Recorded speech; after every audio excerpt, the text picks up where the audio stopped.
Rev up your engines!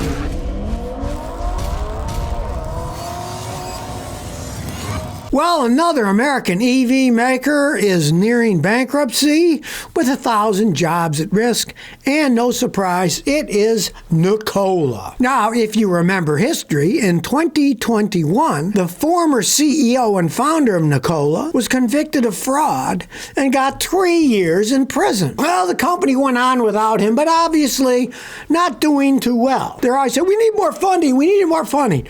Well, have you ever heard the expression, endless money pit? Well, that's pretty much what Nikola was. They just kept throwing money in, and now it's nearing bankruptcy, and will probably go, this doesn't have anything to do with anything Donald Trump or anybody's trying to do. It's just that this stuff is not economically viable. They were making those stupid trucks that nobody was buying, expanded out to the battery electric, and then they're trying fuel cell electric. You know, they're just like, don't try anything, please, we'll try anything, but give us more money so we can burn through it. Well, if you invested in the company, I feel sorry for you. Okay, the all-time high of Nikola stock was $2,819.70, and the other day it closed at 76 cents. So, no surprise, the company's going down, and I say, don't let the door hit your rear end on the way out. Now, here's a question I get all the time. How long should the battery in my car last? Now, I'm talking about gasoline or diesel vehicles with regular 12-volt batteries. I'm not talking about hybrid cars and full electric cars. Unfortunately, they're making batteries cheaper than they used to in most cases, the regular lead-acid batteries.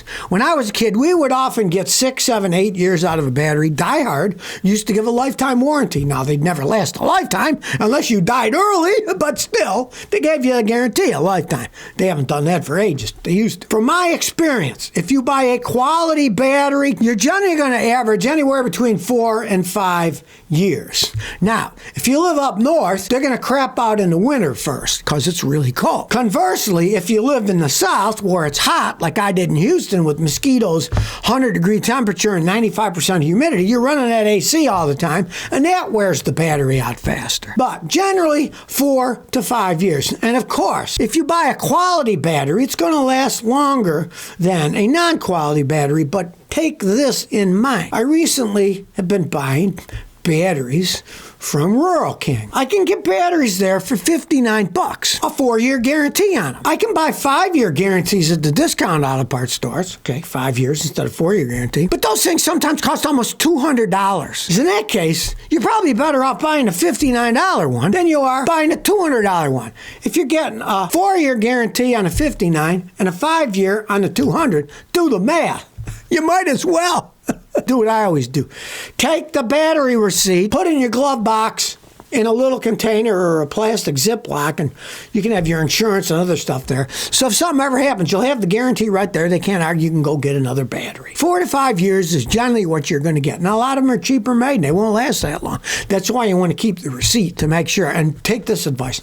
Don't buy the batteries that are the cheapest ones that come with a 1-year warranty, because a lot of times, hey, they'll crap out after a year or two. At least buy the ones that have a 3 or 4-year warranty, depending on the price. And a lot of times, you're wasting your money buying a $200 battery because it isn't much better than the $59 one. Well, people seem to like 3-row SUVs, big families and stuff, right? The problem is, throughout history, they've been tremendous gas hogs. Well, here's some that aren't gas hogs that you can buy new vehicles and some that still are. One of the best 3-row SUVs is the Toyota Grand Highlander Hybrid. Gets 36 miles a gallon combined. And you might think 36 gallons, well, you know, not phenomenal, but great. Hey, that's phenomenal for a 3-row SUV. Take the Jeep Grand Wagoneer.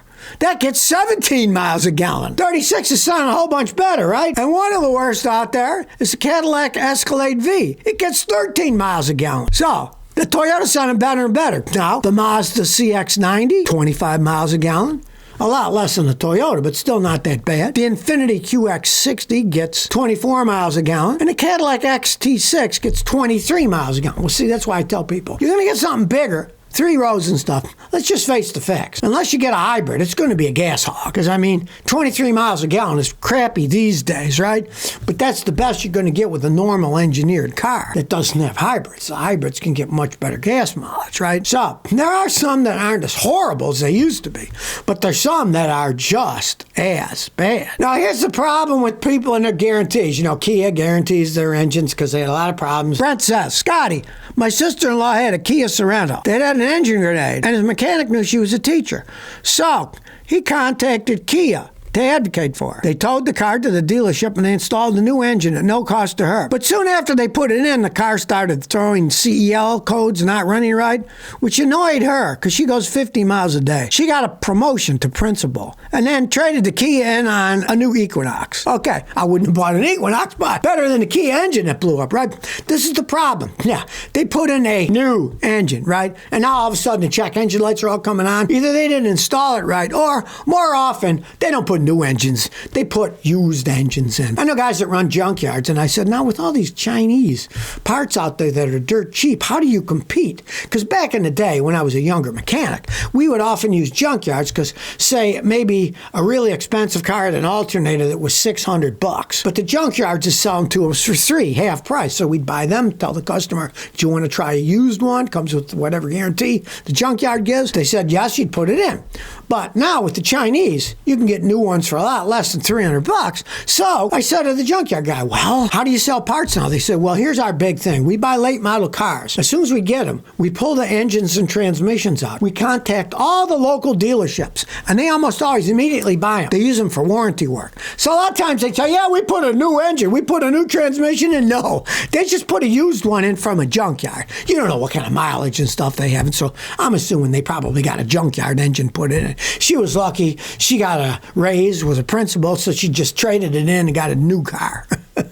That's why I'm saying these warranties, they're not worth the paper they're printed on half the time. Well, now the Trump administration is offering buyouts to nearly every federal worker, saying we'll buy you out. They say they're offering millions of federal workers the option to accept buyouts through a government-wide deferred resignation program. They say they're going to pay them a certain amount of money, right? And that they're going to quit their jobs. Well, the White House says they expect 10% of federal employees to take this buyout. But here's the thing. To accept the buyout, the federal employees just have to apply to an email. Now, the email says the Trump administration will provide a very generous pay amount of 8 months. All they have to do is reply with the word resign. Who knows what the legal ramifications are other than you resign? I would think you'd want to respond to it with a legal document, blah, blah, blah, blah, blah. Not just say resign, because you're saying you resign. There's no contract or anything going on here. It wouldn't be that smart of a thing for anybody to do. So I think the idea of, hey, you're fired, which Trump loves to say, is going to be replaced by the people saying resign. They just have to reply to one word. Resign. I don't think anybody with a brain would do something like that. Look a little bit at the legal ramifications of it and how many of them are going to actually resign when you think about it. Federal government, there's a lot of gravy train stuff there. Why would you leave the gravy train for 8 months' pay? That's the problem. There's too many of them. That's the problem with most big things like big corporations. Ages ago, my father-in-law told me, hey, I could fire 80% of the people working at this company and it would run better. Problem is, out of that 80%, some of them are the sons and daughters and relatives of the CEO of the company who started the company. And that's not going to go well, right? Well, whether this comes to fruition or not, hey, things are never as simple as, oh, we'll just get rid of these people. It's never that simple. It's much more complex. Now, here's one thing of Ford engineering that just makes me throw up. Check this picture out.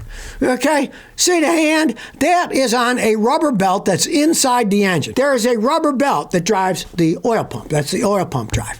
A rubber belt. Okay. They're usually driven off with chains or directly off the crank with gears.